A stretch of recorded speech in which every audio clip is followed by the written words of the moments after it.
Hello students, let us start with a new topic which is networking technology.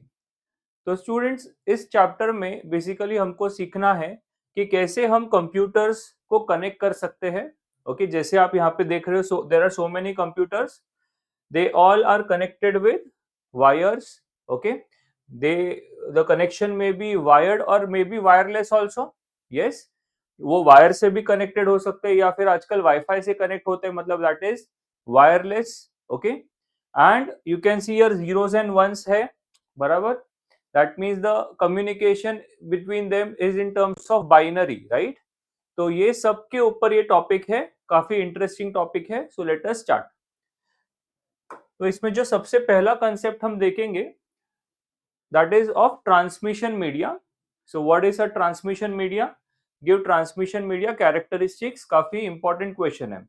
तो students, transmission media as the name suggest, transmission means signal का transfer. Okay, sender to receiver में. Okay, तो एक sender होगा, एक receiver होगा. तो जो मीडियम रहेगा दैट में बी वायर्ड और वायरलेस. अगर वायर्ड रहेगा तो शायद एक ऑप्टिकल फाइबर हो सकता है या फिर दूसरे कोई वायर हो सकते हैं, जैसे ट्विस्टेड पेयर अभी हम स्टडी करेंगे, या कोएक्सियल केबल्स हो सकते हैं. ओके, तो अगर वायर्ड रहेगा तो there can be different types, वो भी हमें इस चैप्टर में पढ़ना है.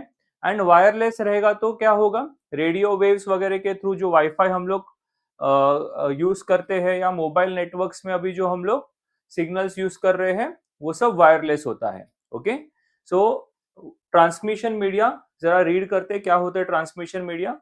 The pathway through which individual systems are connected in a network are called transmission media. जैसे सपोज कि देर आर कंप्यूटर्स. ओके, ये सपोज ये सब पीसी है बेटा, एक पे लिख देता हूं, ये सब पीसी है. ठीक है, अब जी अगर ये सब एक दूसरे के साथ सपोज कनेक्टेड है, इसको सर्वर या हब बोलते हैं, हब. ओके, सो ये जो वायर्स है इनको हम क्या बोलते हैं, transmission media. Very simple. The pathway through which individual systems are connected in a network, इस इन सबको मिला के बोलते हैं network. Okay, are called transmission media. Transmission media makes transmission of electronic signal possible from one computer to another. तो transmission media के वजह से सिग्नल्स, इलेक्ट्रॉनिक सिग्नल्स पास होते हैं. एंड ऑफ कोर्स ये जो इलेक्ट्रॉनिक सिग्नल होते हैं ये वंस एंड जीरोस होते हैं. Yes, these electronic signals are nothing but binary pulses, that is 1 या 0. सो नेक्स्ट कंसेप्ट इसमें आता है which is characteristics of transmission media. And इसमें 6 कैरेक्टरिस्टिक्स है. Cost of media, installation requirement, bandwidth, band usage, attenuation and immunity from electromagnetic interference. Okay, so let us see the details of these characteristics one by one. तो सबसे पहले होता है bandwidth. तो students, bandwidth exactly क्या होता है, जैसे सपोज एक पाइप है. ओके, तो पाइप के थ्रू सपोज वाटर फ्लो हो रहा है, तो वो पाइप का एक कैपेसिटी होगा ना, कितना वाटर वो सप्लाई कर पाएगा उसके थ्रू, राइट. पतला पाइप रहेगा तो कम वाटर फ्लो होगा, मोटा पाइप रहेगा तो ज्यादा पानी फ्लो होता है, right. Yes, and based on the requirement हम लोग सिलेक्ट करते हैं कि हम लोग को पतला पाइप चाहिए, मोटा पाइप चाहिए, राइट. उसी तरीके से बैंडविड्थ क्या होता है कि जो हम लोग का ट्रांसमिशन मीडिया है, वायर है, उसके थ्रू सिग्नल जो पहुंच रहा है, यस, उसमें कैपेसिटी ऑफ सिग्नल. ओके, जैसे इधर कैपेसिटी ऑफ वाटर था, इधर आ जाएगा कैपेसिटी ऑफ सिग्नल. ओके, जो एक ट्रांसमिशन मीडिया उसके थ्रू फ्लो करने दे सकता है, that is called as bandwidth. Okay, तो देखो bandwidth is the measure of capacity of a medium to transmit data. See, capacity of a medium to transmit data. I hope समझ में आ रहा है. Data transmission rate is nothing but number of bits transmitted per second. अब bit तो आपको मालूम है 1 0.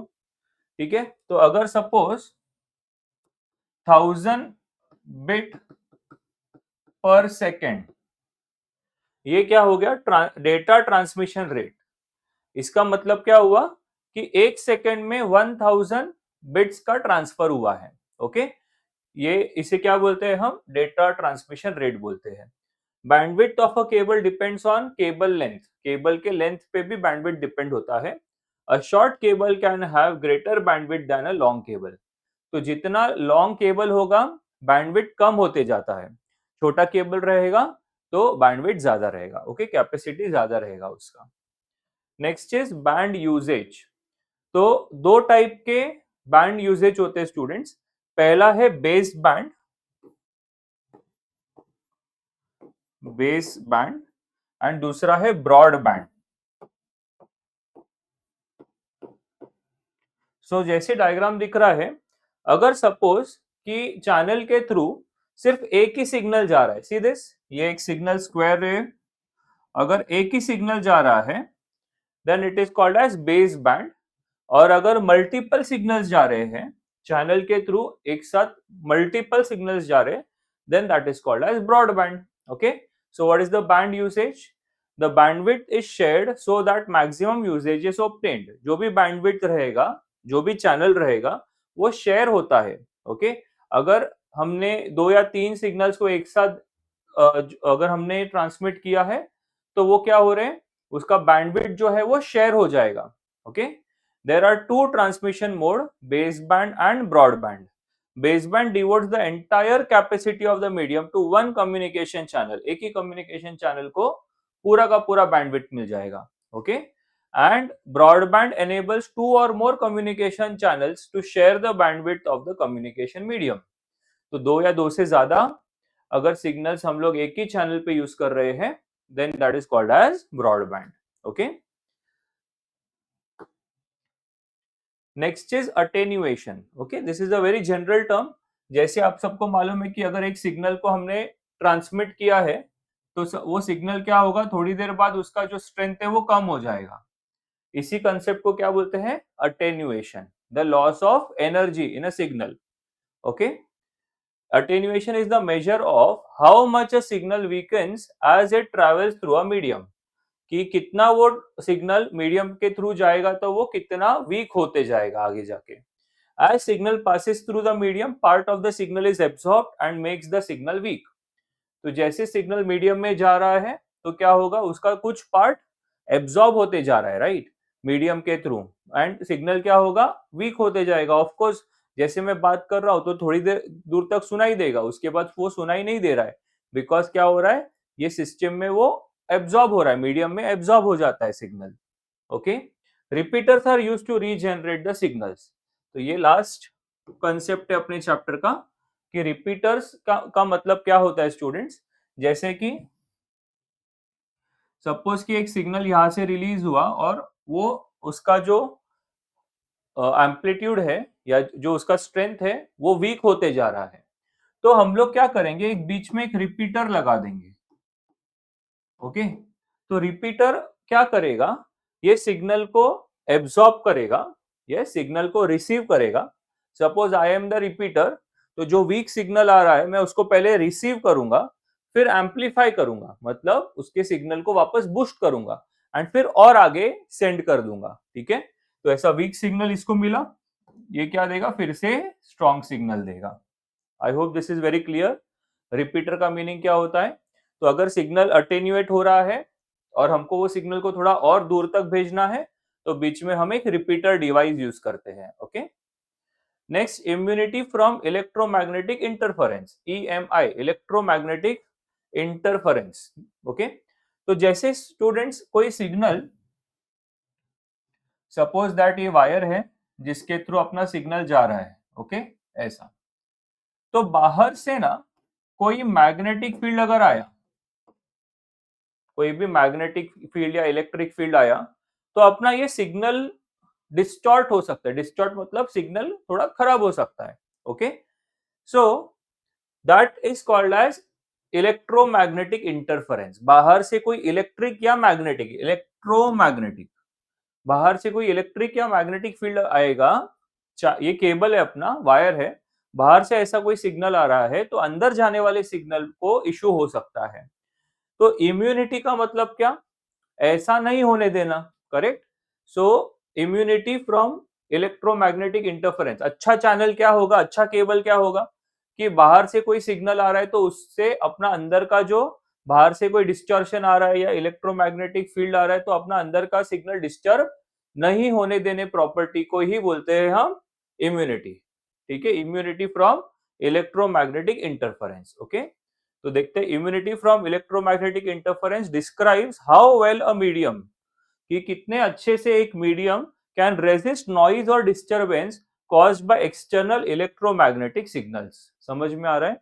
ओके, कितना अपना जो चैनल है वो कितना अच्छा है, उसमें कितनी कैपेसिटी है कि वो बाहर से आने वाले सिग्नल को इफ अंदर के सिग्नल पे इफेक्ट ना होने दे। ठीक है, EMI is electromagnetic interference, right, is interfering with the signals and makes it difficult for computers to decode the signal. Okay, जैसे सपोज यहां से ट्रांसमिट हो गया सिग्नल, अब यहां जाके किधर तो कंप्यूटर पे आएगा, रिसीव होएगा। करेक्ट, अगर ट्रांसमिट हुआ है तो कोई रिसीव करेगा।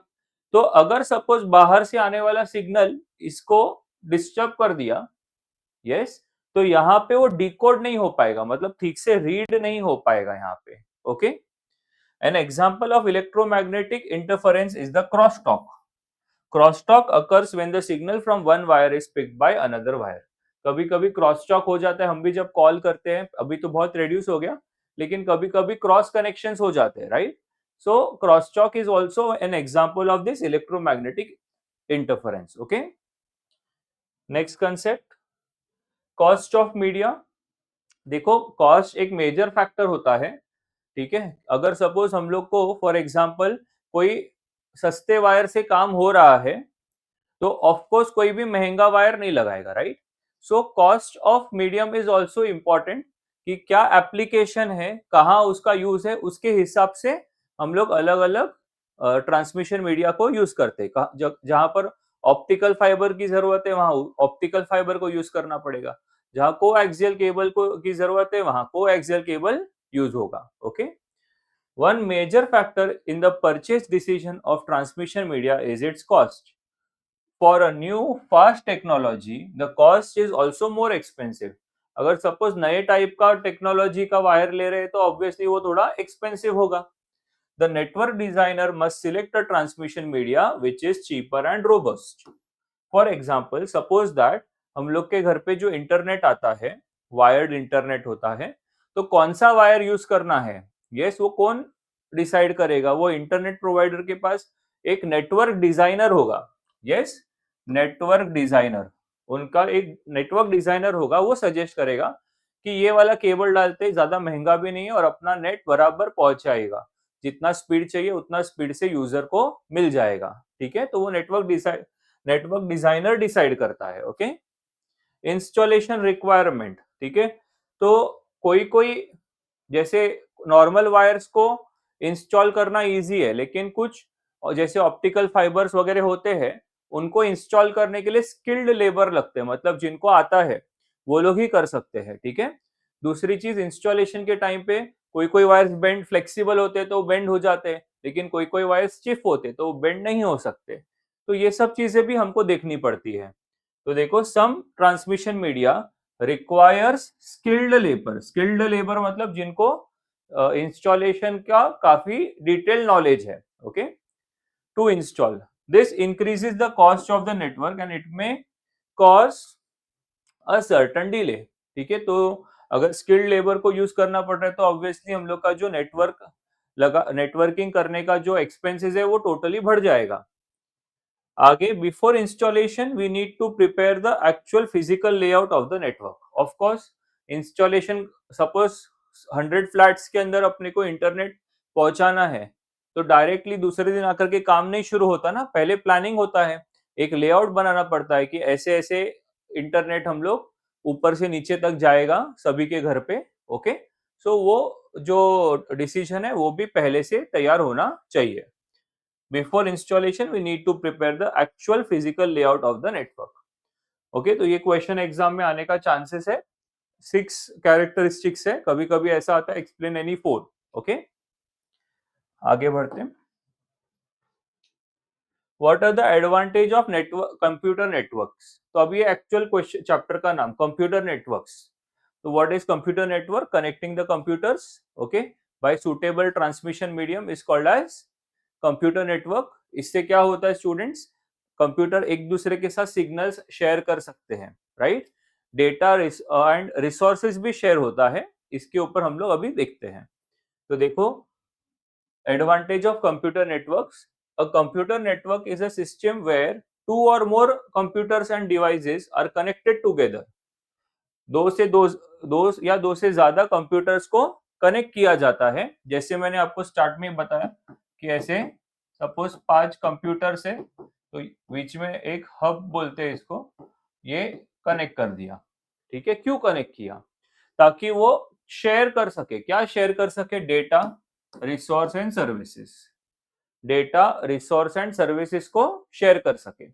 ओके, डेटा में क्या आ जाएगा? सपोज यस, डॉक्यूमेंट आ जाएंगे, फोटोज आ जाएंगे, वीडियोज आ जाएंगे, ये सबको क्या बोलेंगे? डेटा। रिसोर्स का मतलब क्या होता है स्टूडेंट्स? प्रिंटर, स्कैनर, ये सबको रिसोर्स बोलते हैं। एंड सर्विसेज का में क्या आ जाता है? जैसे कि फॉर एग्जांपल ये जो हम लोग प्रोग्राम्स यूज कर रहे हैं, माइक्रोसॉफ्ट ऑफिस, यस, या फिर कोई एंटीवायरस हो गया, या कोई भी प्रोग्राम जो हम लोग अपने लैपटॉप में यूज कर रहे हैं, तो वो सब सर्विसेज में आ जाता है। ठीक है, तो ये सब चीजें क्या होती है? शेयर करना इजी हो जाता है। इस बिफोर स्टार्टिंग एक एग्जांपल ले लेते हैं। तो आप सबने पहले कभी साइबर कैफे में गए रहोगे आप, यस? तो साइबर कैफे में क्या होता था कि there are so many computers, and पूरे हर एक कंप्यूटर एक दूसरे के साथ कनेक्टेड रहते हैं, और कहीं से भी प्रिंट का आप कमांड दे दो, कोई भी कंप्यूटर से एक ही प्रिंटर रहता है जो मेन समझो डेस्क पे रखा हुआ है। तो कोई भी कंप्यूटर से आप कमांड दे दोगे प्रिंट का, तो वहां से प्रिंट आउट निकल जाता है। ठीक है, तो ऐसा कैसे पॉसिबल है? क्योंकि वो जो प्रिंटर है वो सभी कंप्यूटर्स के साथ इनडायरेक्टली कनेक्टेड है, नेटवर्क के अंदर है, और सभी कंप्यूटर एक दूसरे के साथ भी कनेक्टेड है। ओके, तो इस तरीके से प्रिंटर क्या हो गया? सबके साथ शेयर हो गया। ऑन द कॉन्ट्ररी, अगर सपोज ऐसा नहीं होता, तो क्या करना पड़ता कि या तो हर एक कंप्यूटर के साथ एक एक प्रिंटर लगाना पड़ता, या फिर वो कंप्यूटर से पेन ड्राइव से डेटा लेना और फिर वहां पहुंचाना, या फिर मेल करना, और फिर मेन पीसी जिसके ऊपर ये प्रिंटर कनेक्टेड है, वहां पे वो डॉक्यूमेंट सेंड करके प्रिंट आउट लेना। ठीक है, तो जनरली ये टाइप का जो नेटवर्क है, हॉस्पिटल्स हो गया, कॉलेजेस हो गए, इन सब के अंदर पीसीस कनेक्टेड ही रहते हैं एक दूसरे के साथ में, सो दैट बहुत easily print out and all ले सके। ओके, तो स्टार्ट करते हैं एडवांटेजेस। सबसे पहले, network provides resource sharing. Resource sharing मैंने अभी जस्ट सीखा है, प्रिंटर कैसे शेयर हो रहा है सबके बीच में। आगे, it provides exchange of information and software. तो बहुत बार क्या होता है स्टूडेंट्स, एक ड्राइव आपस में शेयर्ड रहता है। सपोज कि हमने बोला कि डी ड्राइव इज शेयर्ड, मतलब क्या कि डी ड्राइव के अंदर जो भी इंफॉर्मेशन है ना, वो सबको मिलेगा। आ रहा है समझ में? फॉर एग्जाम्पल, एक फाइल, एक इंपॉर्टेंट डॉक्यूमेंट को मैंने डी ड्राइव में डाल दिया, तो वो डी ड्राइव क्या है? क्योंकि सबके साथ कनेक्टेड है, तो वो सबको मिल जाएगा। इसका क्या एडवांटेज होता है? सपोज कि फॉर एग्जांपल एक कॉलेज का लैब है, कंप्यूटर लैब है, और टीचर को एक फाइल ना सभी कंप्यूटर्स पे डालनी है, तो वो क्या करेंगे? ये डी ड्राइव में डाल देंगे। तो डी ड्राइव में डालने से क्या होगा? वो जो फाइल है वो सभी कंप्यूटर्स पे ऑटोमेटिक आ जाएगी। नहीं तो क्या करना पड़ेगा? एक एक करके सब में इंस्टॉल करना पड़ेगा, सब में वो फाइल को डालना पड़ेगा, राइट? तो it becomes quiet time consuming, right? So this is called exchange of information and software is also possible. Next, it provides high reliability, allowing other machine to function if one fails. Useful in military, banking and air traffic control. ठीक है, तो networking के वजह से क्या होता है? अगर एक डिवाइस, एक पीसी फेल हो रहा है, तो बाकी के चालू रहेंगे। Okay, next, data can be stored on server for easy backup and security. तो अगर सपोज ये बीच वाला सर्वर है, तो पूरा इंफॉर्मेशन सर्वर पे स्टोर रहता है। एक तरीके से अपना जो इंटरनेट है, जो हम लोग इंटरनेट यूज करते हैं, वो भी एक तरीके का नेटवर्क ही है स्टूडेंट्स। जैसे आप सबको मालूम रहेगा, अपन बोलते हैं ना ड्राइव पे, गूगल ड्राइव्स, तो गूगल ड्राइव में क्या हो रहा है? अपना इंपॉर्टेंट इंफॉर्मेशन अपन ने गूगल ड्राइव पे स्टोर करके रखा है, तो कभी भी हमको चाहिए तो वो बैकअप पे अपने को चाहिए तो अपन वहां से मोबाइल पे या फिर लैपटॉप पे कहीं पे भी हम लोग उसको वापस से रिट्रीव कर सकते हैं। Okay, users can access files and application from different location, यही अभी जस्ट बोला कि अगर सपोज ड्राइव पे ऑलरेडी कोई फाइल है तो मैं इधर होने दूं या कहीं पे भी होने दो, हम लोग सपोज कोई दूसरे लोकेशन पे जहाँ पे अपना कंप्यूटर अपने पास में नहीं है तो भी हम लोग लॉग इन करके हम लोग अपने गूगल ड्राइव से कोई भी इंफॉर्मेशन को डाउनलोड कर सकते हैं। नेक्स्ट, न्यू डिवाइसेस और user can be added without major changes. Suppose कि मेरे को एक नया पीसी ऐड करना है, इसके ऊपर नेटवर्क में हम लोग इजीली कनेक्ट कर सकते हैं। It saves cost by sharing resources like printer, storage and internet across multiple users. तो नेटवर्किंग के वजह से कॉस्ट का भी सेविंग हो जाता है काफी। ठीक है, so this can be an important question, advantages of computer networks. Okay, next is वैन एंड लैन। तो ये इस चैप्टर के कुछ कुछ टॉपिक ऑलरेडी 11th में आपने देखे हुए रहेंगे। उसमें से ये कॉन्सेप्ट है, वैन is wide area network and LAN is local area network. इनका एक कंपैरिजन कभी कभी एग्जाम में पूछा जाता है। सो व्हाट इज वैन? ओके, तो वैन मतलब क्या कि अगर पूरे स्टेट या कंट्री को कनेक्ट किया है हमने तो वो जो बड़ा नेटवर्क होता है जो स्टेट और कंट्री को कनेक्ट करता है उसको हम वैन बोलते हैं, वाइड एरिया नेटवर्क। और अगर सपोज बिल्डिंग में कनेक्शन किया या कोई एक हॉस्पिटल का कनेक्शन हुआ है या कोई स्कूल कॉलेज में कनेक्शन किया हुआ है तो वो क्या छोटे लोकेलिटी के लिए हो रहा है तो उसको हम बोलते हैं लोकल एरिया नेटवर्क। ओके, तो देखते हैं, अ वैन is the interconnection of LAN और मैन। ओके, तो जैसे सपोज कि बहुत सारे लैन है, मैन मतलब metropolitan area network. Okay, LAN to MAN. Okay, ऐसे बहुत सारे लैन और मैन को अगर हमने कनेक्ट कर दिया एक दूसरे के साथ में, ठीक है, यस, तो ये पूरा बन जाएगा वैन। I hope this is clear. तो वैन is the interconnection of LAN और MAN can be located entirely within a state, country और अराउंड द वर्ल्ड। पूरे वर्ल्ड को भी कनेक्ट करता है वैन, ये वैन से बड़ा नेटवर्क नहीं है इन शॉर्ट। ओके, LAN क्या होता है? A LAN is a group of computers interconnected within a small area such as a room, building or campus. Okay? Data transfer slow होता है बिकॉज ये बड़ा नेटवर्क है, तो बड़े नेटवर्क की वजह से डेटा थोड़ा स्लो होता है। डेटा ट्रांसफर रेट जो होता है 1 MBPS से 100 MBPS तक। और यहाँ पे क्या होता है, लैन बहुत फास्ट होता है बिकॉज लैन क्या होता है, लोकली कनेक्टेड होता है, कुछ गिने चुने 10-20 कंप्यूटर्स के साथ ही कनेक्शन होता है, तो उसकी वजह से ये बहुत हाई स्पीड होता है। 100 MBPS से 110 GBPS तक भी हम लोग को स्पीड मिल सकता है, 10 गीगा बिट्स पर सेकेंड। ठीक है, नेक्स्ट इज इन वैन लिंक्स में be established by using telephone cable और माइक्रोवेव टावर और सैटेलाइट। ठीक है, क्योंकि वाइड एरिया नेटवर्क है तो हम लोग वायर्ड भी यूज करेंगे, वायरलेस भी यूज करेंगे। जैसे यहाँ से सपोज हम लोग को दूसरे कंट्री में बात करनी तो वायर तो नहीं खींच सकते बेटा, तो सैटेलाइट की मदद भी यहाँ पे ली जाती है। लैन में जनरली केबल्स यूज करते हैं हम लोग। ओके, तो coaxial cables are generally use to connect computers and other devices. Coaxial cable वगैरह जो है ये सब अभी हम लोग आगे करने वाले हैं। ठीक है, in WAN, short circuit error, noise error, atmospheric error are higher than any other network। क्योंकि ये बहुत बड़ा नेटवर्क होता है तो इसमें थोड़े एरर्स ज्यादा आते हैं। लैन क्योंकि छोटे डिस्टेंस पे कवर होता है, इतने ज्यादा एरर्स नहीं होते। इसका एग्जांपल इंटरनेट, इसका एग्जांपल है computer lab in a college. College के आप जब कॉलेज जाते हो तो जो कंप्यूटर लैब होता है उसमें जो सब कंप्यूटर एक दूसरे के साथ कनेक्टेड है वो एक तरीके का लैन ही है। ओके, तो आ गया देखो ये कंसेप्ट ऑफ कोएक्सियल केबल। तो कोएक्सियल केबल में क्या होता है स्टूडेंट्स कि सबसे अंदर एक कॉपर वायर होता है जिसके थ्रू मेन सिग्नल जा रहा है, उसके ऊपर एक इंसुलेशन होता है, प्लास्टिक बॉडी होता है, कवर्ड रहता है वो, एंड उसके बाद में उसके ऊपर एक कॉपर मेश होता है। ठीक है, ये देखा रहेगा सब लोगों ने कहीं ना कहीं पे कॉपर मेश होता है, एंड एक आउटसाइड इंसुलेशन, एक आउटर इंसुलेशन होता है। तो सबका यूज बता देता हूं। पहला कॉपर वायर, इसके थ्रू मेन सिग्नल अपना ट्रांसफर हो रहा है। ओके, इंसुलेशन क्या करता है, इन दोनों को अलग करता है। ये भी कॉपर का है, ये भी कॉपर का है, तो ये दोनों का कनेक्शन नहीं होना चाहिए। उन दोनों को अलग अलग रखने के लिए बीच में एक इंसुलेशन है। कॉपर मेश का इंपॉर्टेंस बहुत ज्यादा है स्टूडेंट्स। ये है ना, आगे जाके ग्राउंड को कनेक्ट हो जाता है। यस, ग्राउंडिंग हो जाता है, ग्राउंड बोलते हैं इसको, 0 वोल्ट।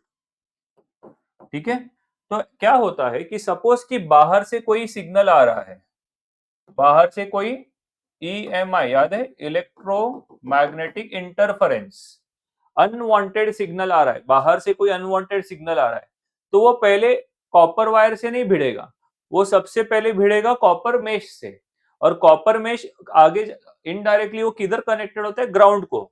तो यहाँ से जो भी सिग्नल रहेगा वो मिट्टी में, मैं बोलता हूँ कि इससे जो टकराएगा वो मिट्टी में मिल जाएगा, बराबर है, सिंपल। यहाँ से जो सिग्नल आया वो इसने किधर डाल दिया, सीधा ग्राउंड में, अर्थिंग हो गया, उसका ग्राउंड में चले गया।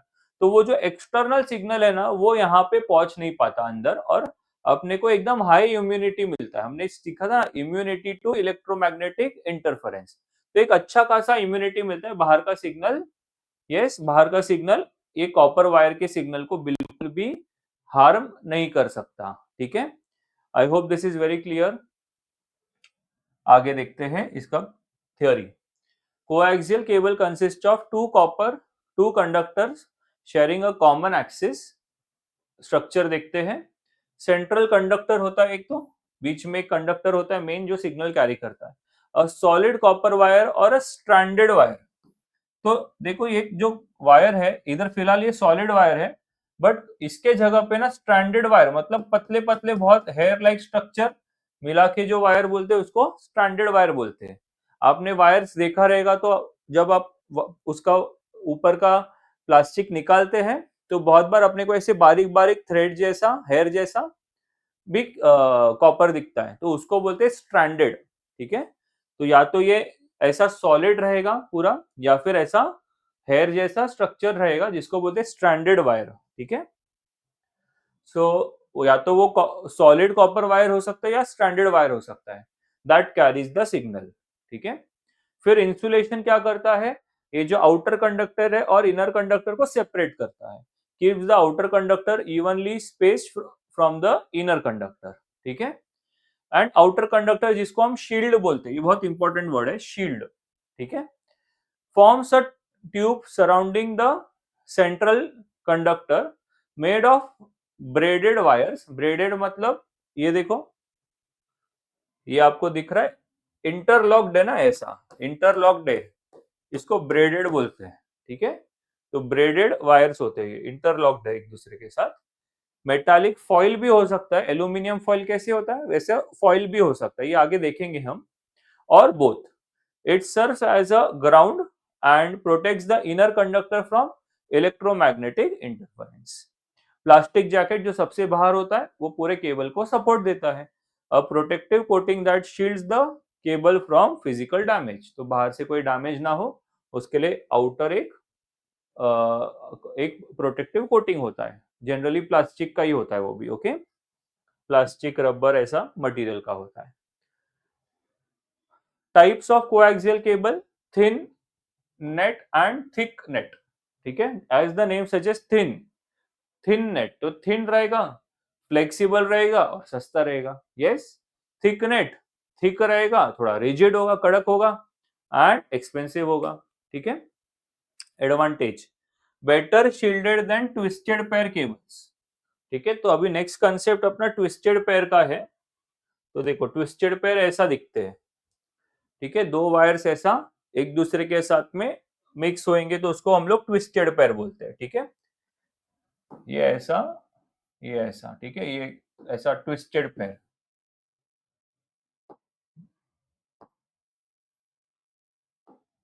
ये ऐसा ट्विस्टेड रहते हैं ना वायर्स, आपने देखा रहेगा ये भी ट्विस्टेड पेयर।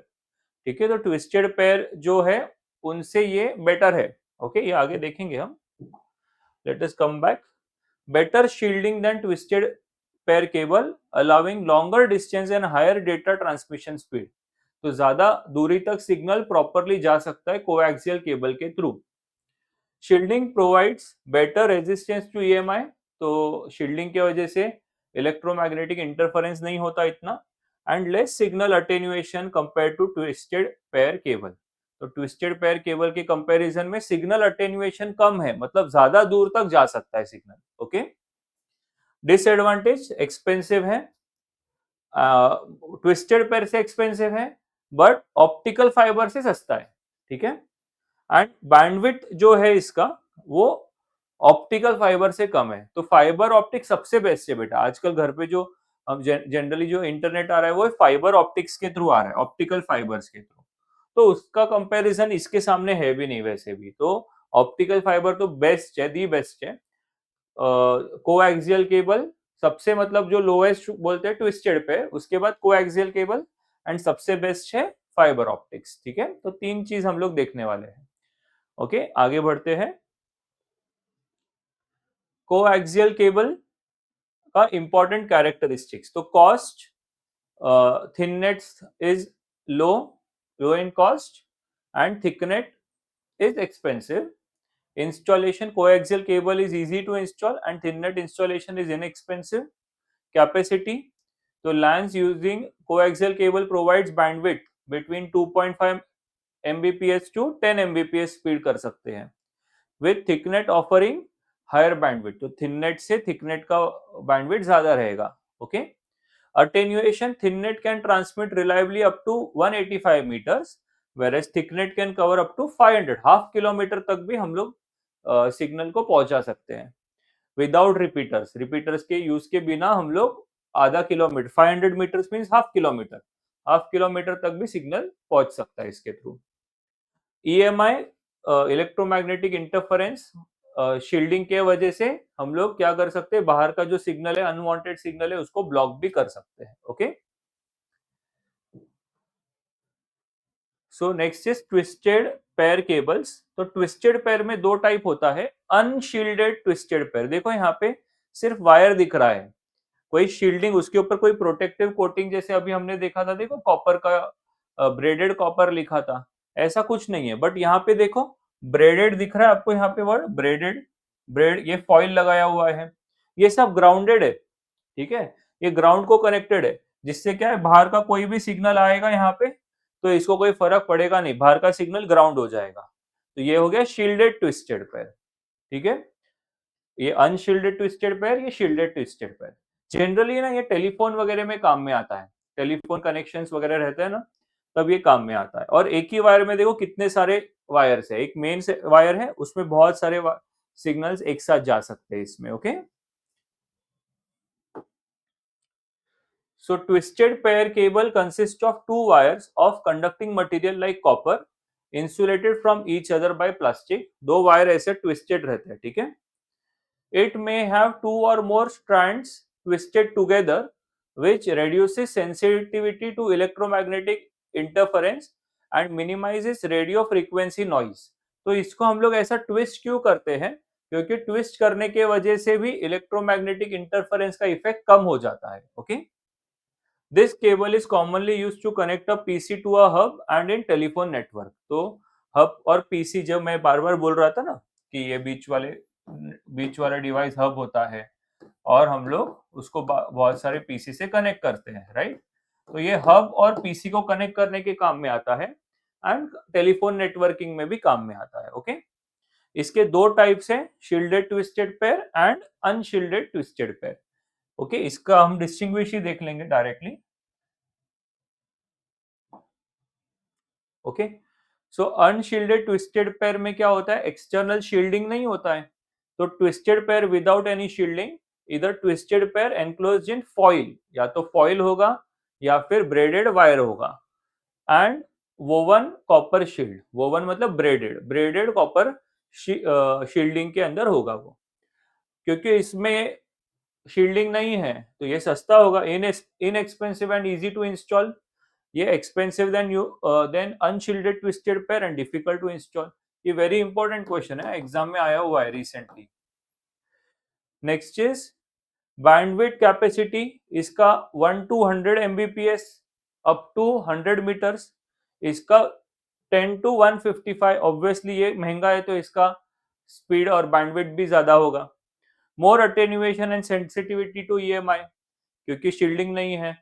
इधर शील्डिंग है तो अटेन्युएशन भी कम होगा, मतलब ज्यादा दूर तक सिग्नल जाएगा, और अनवांटेड बाहर से आने वाले सिग्नल से भी इसको ज्यादा इश्यू नहीं होता।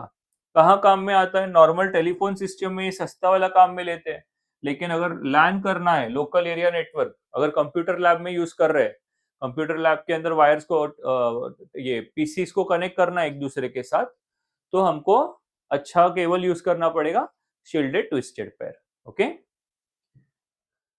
बात करते हैं इसके एडवांटेजेस का। तो inexpensive and easy to install, twisting से ईएमआई रिड्यूस हो जाता है, क्रॉस टॉक भी कम हो जाता है। Okay, disadvantage suitable only for short distance, जैसे इधर देखा हमने 100 150 कितना डिस्टेंसेस 100 मीटर्स के 200 मीटर्स के आसपास ही, लेकिन 500 मीटर्स वगैरह डिस्टेंस होगा तो फिर कोएक्सियल केबल बेटर होगा। ओके, टिपिकल डेटा ट्रांसमिशन भी कम होता है, 1200 बिट्स पर सेकेंड के आसपास ही इसका स्पीड होता है। ओके, ज्यादा स्पीड चाहिए रहेगा तो ऑप्टिकल फाइबर, ज्यादा डिस्टेंस सबसे ज्यादा स्पीड चाहिए रहेगा तो ऑप्टिकल फाइबर, ज्यादा दूर तक चाहिए रहेगा तो भी ऑप्टिकल फाइबर। इन शॉर्ट, तीन केबल्स हम देख रहे हैं स्टूडेंट्स, सबसे बेस्ट है ये जो अभी चालू कर रहे हैं वो ऑप्टिकल फाइबर, फिर सेकंड नंबर पे आता है coaxial cable, and third number पे आता है ट्विस्टेड पेयर। ओके, ट्विस्टेड में भी शील्डेड बेटर है as compare to unshielded twisted pair. ठीक है, तो अभी एक मस्त इंटरेस्टिंग कंसेप्ट आया ऑफ फाइबर ऑप्टिक केबल। तो आज जो कनेक्शन है घर पे, that is because of fibre optics. Fibre optics में एकदम हाई स्पीड सिग्नल ट्रांसफर होता है स्टूडेंट्स। क्यों होता है? बिकॉज ऑप्टिकल फाइबर में ना ग्लास के थ्रू सिग्नल पास होता है। ठीक है, ये आपने फिजिक्स में भी पढ़ा रहेगा, टोटल इंटरनल रिफ्लेक्शन। तो ग्लास के अंदर ना हम लोग सिग्नल को ऐसा मल्टीपल रिफ्लेक्शन के थ्रू पास करते हैं, और इसका स्पीड लगभग 2 इंटू 10⁸ मीटर पर सेकेंड होता है। Speed of light in glass is 2 into 10⁸ metre per second, बहुत हाई स्पीड हो गया। So let us study fibre optics cable. तो फाइबर ऑप्टिक्स में सबसे अंदर जो ग्लास रहता है जिसके थ्रू सिग्नल जाता है उसको बोलते हैं कोर। उसके ऊपर भी ग्लास या प्लास्टिक का एक कोटिंग होता है, ट्रांसपेरेंट कोटिंग होता है जिसको हम बोलते हैं क्लैडिंग। उसके ऊपर एक कोटिंग रहता है, फिर जैकेट वगैरह रहता है ताकि उसको स्ट्रेंथ मिले। आपको इधर दिख रहा रहेगा कि एक मेजर केबल है, उसके अंदर देखो छोटे छोटे और केबल्स हैं। यस, एंड फिर बाद में ये अंदर जो ट्रांसपेरेंट दिख रहा है ये सब ऑप्टिकल फाइबर्स है। तो ऑप्टिकल फाइबर्स डेलिकेट होते हैं ना स्टूडेंट्स, तो उसके लिए बहुत सारी कोटिंग है, देखो 1 2 3 इतने सारी कोटिंग रहती है उसके ऊपर। ठीक है, मेन ये कोर और क्लैडिंग है, ये दोनों ग्लास के बने होते हैं, कोर एंड क्लैडिंग, एंड उसके बाद में ऊपर कोटिंग होता है फॉर प्रोटेक्शन। ठीक है, तो देखते हैं fibre optic cables efficiently conduct light signals through transparent glass और plastic fibres. Fiber optic cables can carry large amount of information simultaneously and are used in optical transmission system. They have extremely high bandwidth, बहुत ही high bandwidth होता है। Immunity to electromagnetic interference, बेटा light, इसके through light signal जा रहा है, कोई electrical signal तो है नहीं, तो बाहर से कोई अनवांटेड ईएमआई भी आएगा, इलेक्ट्रोमैग्नेटिक इंटरफेरेंस, अनवांटेड सिग्नल आया, मैग्नेटिक फील्ड या फिर इलेक्ट्रिक फील्ड, इसको कुछ फर्क नहीं पड़ने वाला, क्योंकि ये तो लाइट है ना।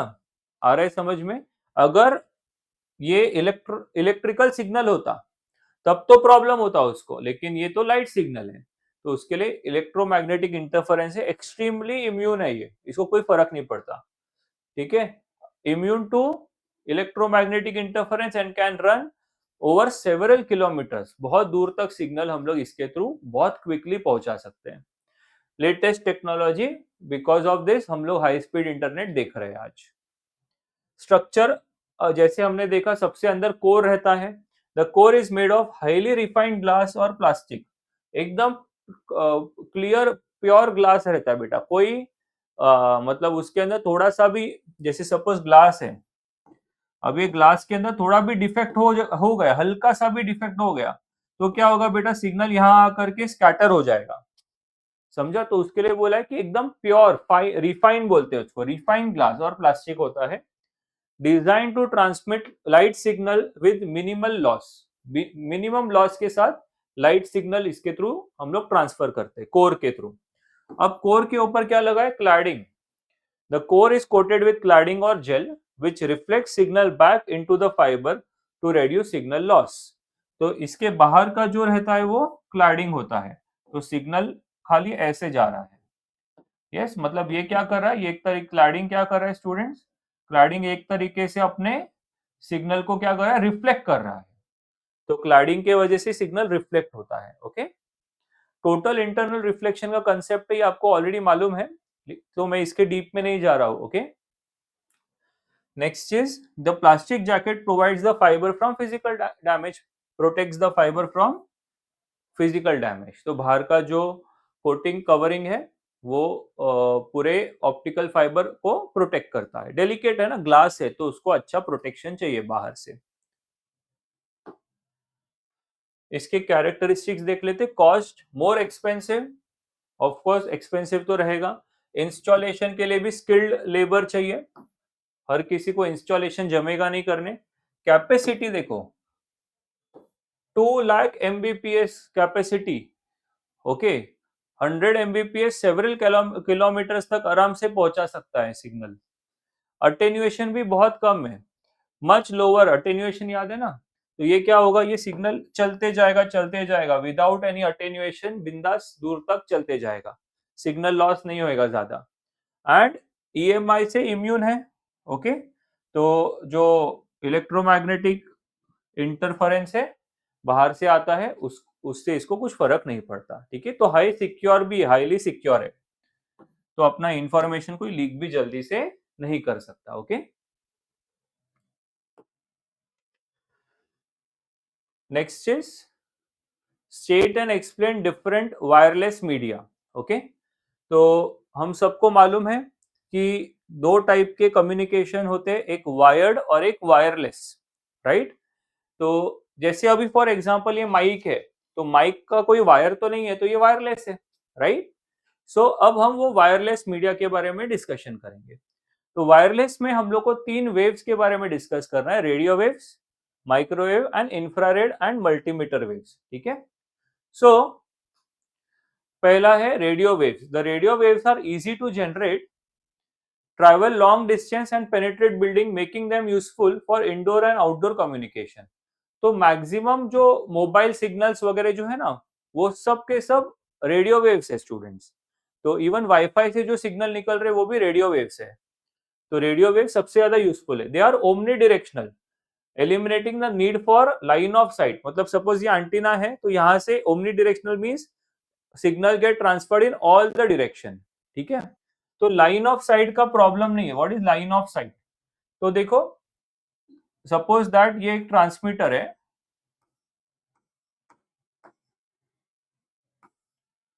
ओके, और ये एक रिसीवर है। तो जो यूनिडायरेक्शनल अगर रहेगा ना सिग्नल, तो इसको एडजस्ट करना पड़ता है स्टूडेंट्स। तो वो अगर यूनिडायरेक्शनल है, एक ही डायरेक्शन में जा रहा है, तो ठीक है, तो वो उसको बोलते हैं लाइन ऑफ साइट। एडजस्टमेंट की जरूरत नहीं है इन शॉर्ट, क्योंकि ये हर डायरेक्शन में जाता है। Their wide frequency range support many application but can cause interference, so government licensing is required, very important।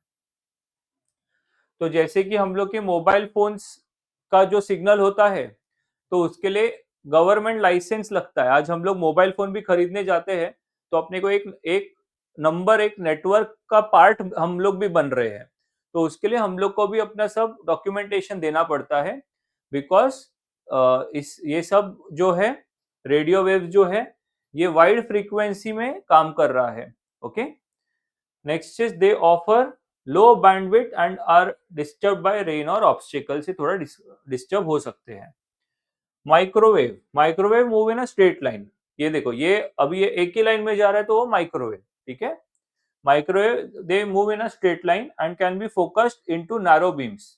तो हम लोग उसको नैरो बीम्स में फोकस करके स्पेसिफिक जगह पे सेंड कर सकते हैं।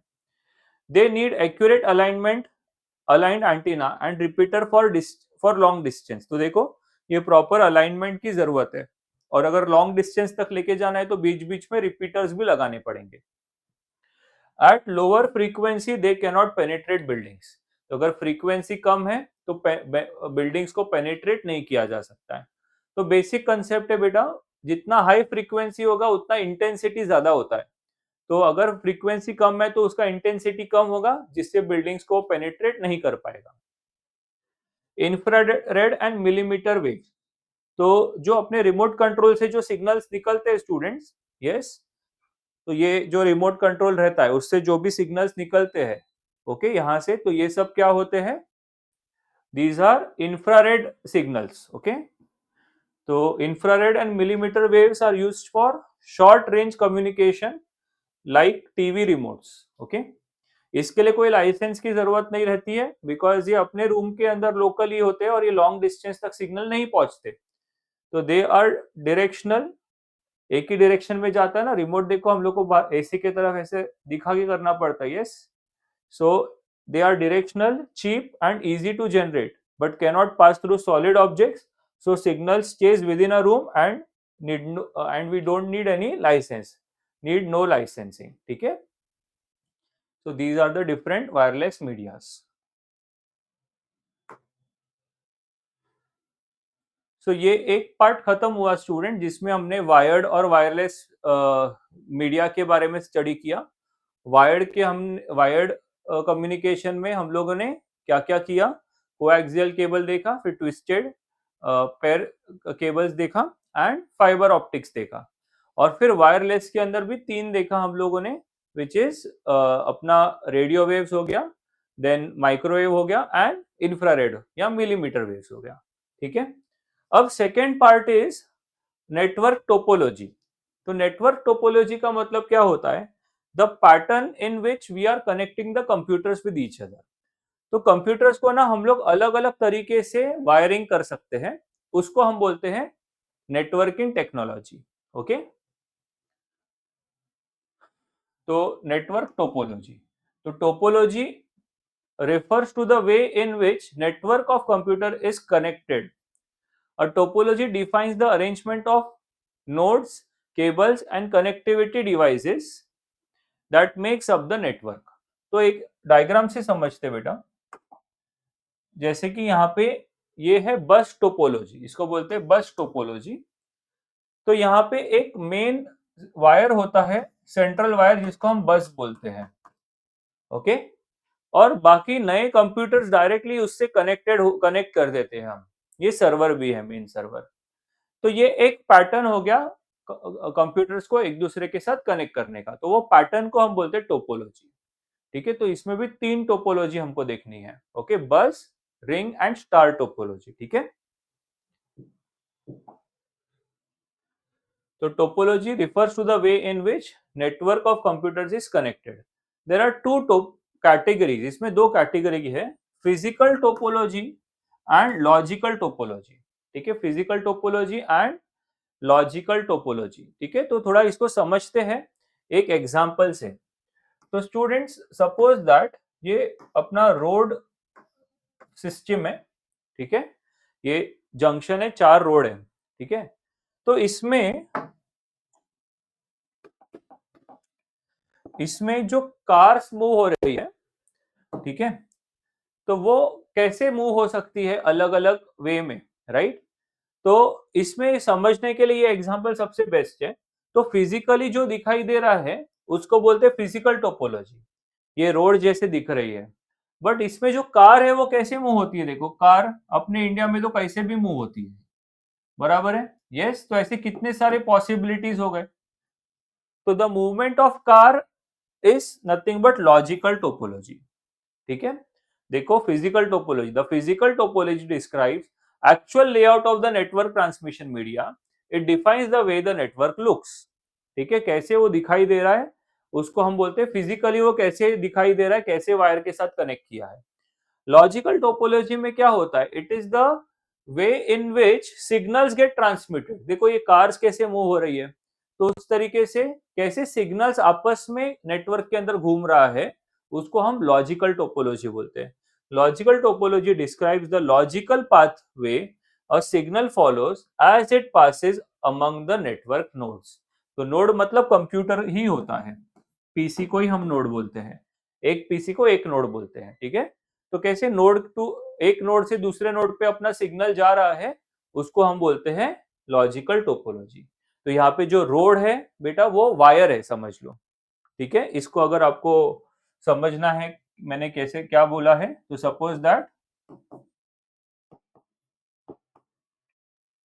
ध्यान से देखना, सपोज मैंने इसको ऐसा कनेक्ट किया हुआ है, ये देखो, ये बीच में हब है, तो ये दिख रहा कैसा, ये स्टार टोपोलॉजी हो गया, स्टार टोपोलॉजी।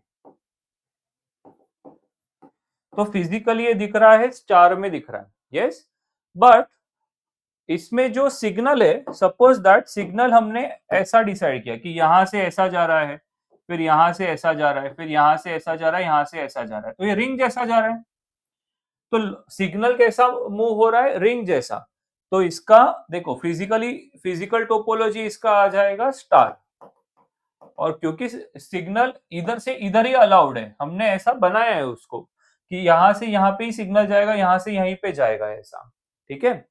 तो उसके लिए इसका जो लॉजिकल टोपोलॉजी है वो है रिंग फॉर्मेट में। अब समझ में आ रहा है, यस। तो जरूरी नहीं कि फिजिकल टोपोलॉजी और लॉजिकल टोपोलॉजी सेम हो, ओके। हम वायर जिस तरीके से बिछा रहे हैं वो होता है फिजिकल टोपोलॉजी, और जिस तरीके के से सिग्नल मूव हो रहा है अपने नेटवर्क में, उसको बोलते हैं हम logical topology. I hope this is very clear. So physical and logical topologies can take several different forms, which is bus, ring, star and mesh. तो हमको ज्यादा ये तीन ही पढ़ना है अपने सिलेबस में, बस, रिंग एंड स्टार, ठीक है। मेश का मतलब मैं अभी शॉर्ट में बता देता हूं कि suppose that we have 5 PCs, okay.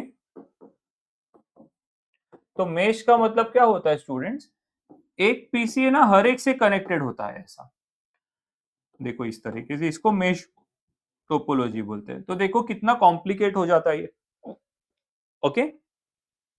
तो जनरली मेश इतना यूजफुल नहीं होता बिकॉज इसमें बहुत सारा वायरिंग लगता है, ओके। ये मेश टोपोलॉजी है, ओके। इसके ऊपर डिटेल्स हमको नहीं करना है, हमको ऊपर के तीन टोपोलॉजीज स्टडी करने along with its advantage and disadvantage. तीनों में से कोई भी एक एग्जाम में आ सकता है, बहुत इंपॉर्टेंट है। तो देखते हैं बस टोपोलॉजी, ठीक है। सो बस टोपोलॉजी में क्या होता है कि एक सेंट्रल बस होता है, ओके। ये मेन वायर होता है और इससे सब पीसीस कनेक्ट होते हैं एक दूसरे के साथ, ठीक है। अब जैसे फॉर एग्जांपल कि इसको ना, ये इसको नेमिंग दे देते हैं, पीसी 1 हो गया, ये ये पीसी 1 हो गया, ये 2 हो गया, ये 3 हो गया, ये 4 हो गया, ये 5 हो गया, ठीक है।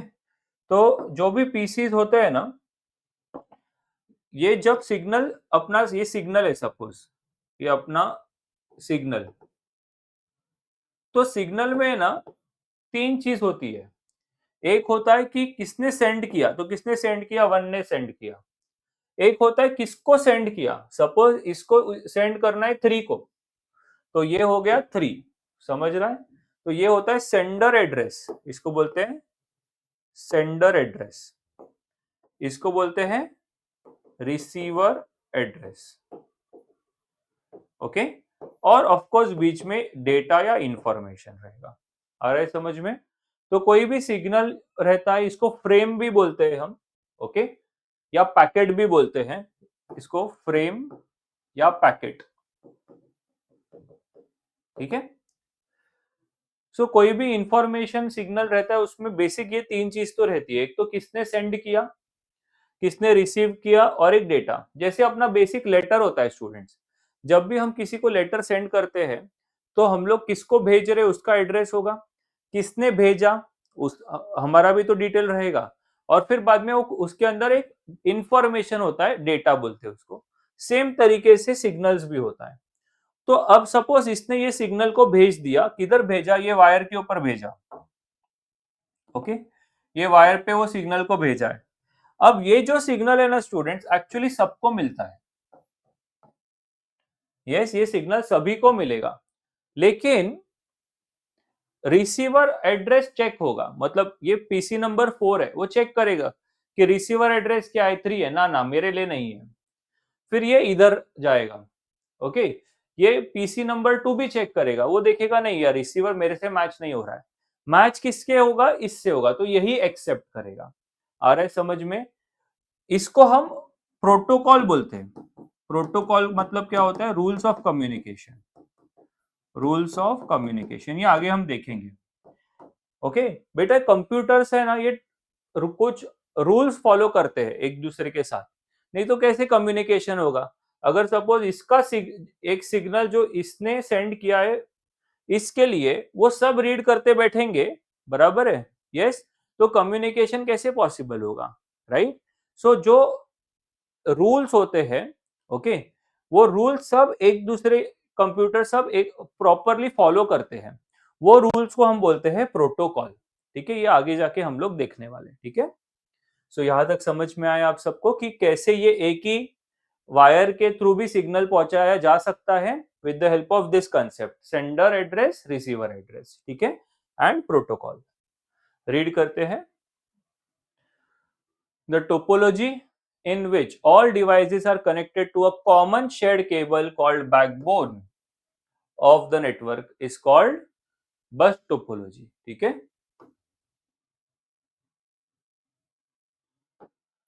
I hope this is clear है। Yes, this is clear. Any node can send data to any other node through this cable. एक कंप्यूटर दूसरे कंप्यूटर को सिग्नल भेज सकता है।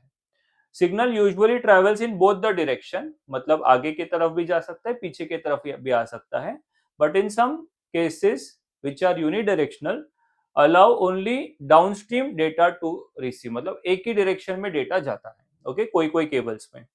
Each workstation checks the destination address and ignores message not meant for it. मैंने जैसे बोला कि ये जो रिसीवर एड्रेस या डेस्टिनेशन एड्रेस हर एक चेक करेगा, और उसके लिए अगर सिग्नल होगा तो ही रखेगा, अगर दूसरे के लिए होगा तो वो उसको एक्सेप्ट नहीं करेगा। Terminator are placed at both end of the cable to prevent signal reflection. तो यहाँ पे टर्मिनेटर्स होते हैं, इससे सिग्नल रिफ्लेक्शन नहीं होता, ठीक है। एंड लास्ट में Ethernet 10 Mbps is a common implementation of बस टोपोलॉजी। तो ये लैन के लिए यूज में होता है, लोकल एरिया नेटवर्क में काम में आता है ये। इसके ऊपर भी एक आंसर हम देखेंगे, व्हाट इज ईथरनेट। तो 10 Mbps स्पीड के साथ में काम करने वाला जो लोकल एरिया नेटवर्क है, उसमें ये टोपोलॉजी को यूज किया जाता है, ठीक है। Advantage, the bus system is much faster, एकदम हाई अच्छा स्पीड मिलता है इसमें। Bus topology can be extended with sub branches to form another topology. मतलब देखो, ये मेन बस है, इससे हम दूसरे बस को भी कनेक्ट कर सकते हैं, ऐसा, फिर वो आगे जाकर के सपोज वो स्टार कनेक्शन भी कर सकते हैं, उससे अलग अलग टोपोलॉजी कनेक्ट किया जा सकता है। ऑफ कोर्स इधर कंप्यूटर से, यस, तो इस तरीके से अलग अलग टोपोलॉजी से, मतलब एक बस टोपोलॉजी को आगे जाके हम लोग अलग अलग टोपोलॉजी के साथ कनेक्ट कर सकते हैं। Breakdown of any node does not effect other nodes communication. अगर एक नोड खराब हो गया इसमें से, यस, एक नोड खराब हो गया तो बाकी को कोई फर्क पड़ता नहीं है। Bus topology is widely used in local area network. LAN में काफी काम में आता है local area network. Local area network समझ रहा है ना आप सबको, ये जो हम लोग के जो ऑफिसेज या फिर अपने कॉलेज के लैब को कनेक्ट करने वाले नेटवर्क को बोलते हैं लैन। तो लैन में जनरली बस टोपोलॉजी यूज होता है।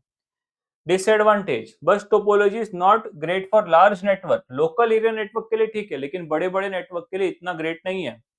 If the main cable damage, पूरा नेटवर्क गया, ये सेंट्रल केबल खराब हो गया तो पूरा नेटवर्क गया। Identification of problem become difficult if the whole network goes down. अगर सपोज कभी अचानक से पूरा नेटवर्क डाउन होता है तो कहाँ इश्यू हो गया वो जरा समझना मुश्किल है। And this network topology is very slow as compare to other topologies. तो और कुछ टोपोलॉजी जैसे स्टार टोपोलॉजी उसके कंपैरिजन में तो ये स्लो ही है। ठीक है, आगे बढ़ते हैं। Next is ring topology. तो एज द डायग्राम शोज, ये टी मतलब ट्रांसमिट, आर मतलब रिसीव, ट्रांसमीटर रिसीवर, तो ये सब पीसीज एक दूसरे के साथ रिंग जैसे कनेक्टेड है और इसके अंदर भी वैसे ही मैसेज पास होता है जिसमें एक सेंडर एड्रेस होगा और एक रिसीवर एड्रेस होगा। तो जिस रिसीवर अपने यहाँ पे मैच करेगा और फिर उसको वो सिग्नल को पिकअप कर लेगा। Okay, the topology which are wired in a circle, circular manner में अगर कनेक्टेड होंगे and each node of it is connected to its neighbour on either side. जैसे मैं एक कंप्यूटर हूं तो मैं यहां से भी एक कंप्यूटर से कनेक्टेड हूं और यहाँ पे भी, ऐसे सर्कल बना के। ठीक है, इज कॉल्ड एज, अच्छा, and the data transmission is along one direction only, मतलब या तो क्लॉकवाइज या फिर एंटी क्लॉकवाइज। ठीक है, then it is called as ring topology. ठीक है, in a ring topology, each device has a transmitter and receiver and acts as a repeater to pass signal to the next device। ठीक है, तो ring topology में क्या होता है, हर device एक तरीके से ट्रांसमिट भी करता है और रिसीव भी करता है and acts as a repeater to pass the signal to the next device. तो रिपीटर भी वही करता है ना, मैंने आपको बोला था repeater, suppose I am a repeater, then मैंने सिग्नल लिया मतलब एक्सेप्ट किया, फिर उसको क्या किया, एम्पलीफाई किया और उसको आगे भेज दिया, राइट। सो वही काम यहाँ पे भी हर कंप्यूटर करेगा। Data transmission uses a token passing method where only the device holding the token can send data। अब ये बहुत इंपॉर्टेंट है, टोकन पासिंग। ठीक है, तो स्टूडेंट्स टोकन क्या होता है, token is nothing but a permission, एक तरीके से it is a permission to send information. तो यहाँ पे ना एट अ टाइम एक ही कंप्यूटर अपना सिग्नल ट्रांसफर करता है। जैसे सपोज इसके पास टोकन है तो ये कंप्यूटर सिग्नल को ट्रांसफर करेगा और बाकी तीन रिसीव करेंगे उसको, और उसके बाद में वो टोकन इसको मिलेगा, फिर टोकन इसको मिलेगा। तो टोकन भी क्या होता है, सबको इक्वली थोड़े थोड़े टाइम में पास होते जाता है। तो token is a permission.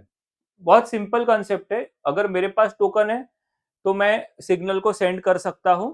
Okay, फिर मेरे को थोड़ी देर बाद टोकन दूसरे को देना होगा, फिर वो सेंड करेगा। तो हर एक को क्या होगा, इक्वल चांस मिलेगा अपने सिग्नल को, अपने इंफॉर्मेशन को शेयर करने के लिए। ठीक है,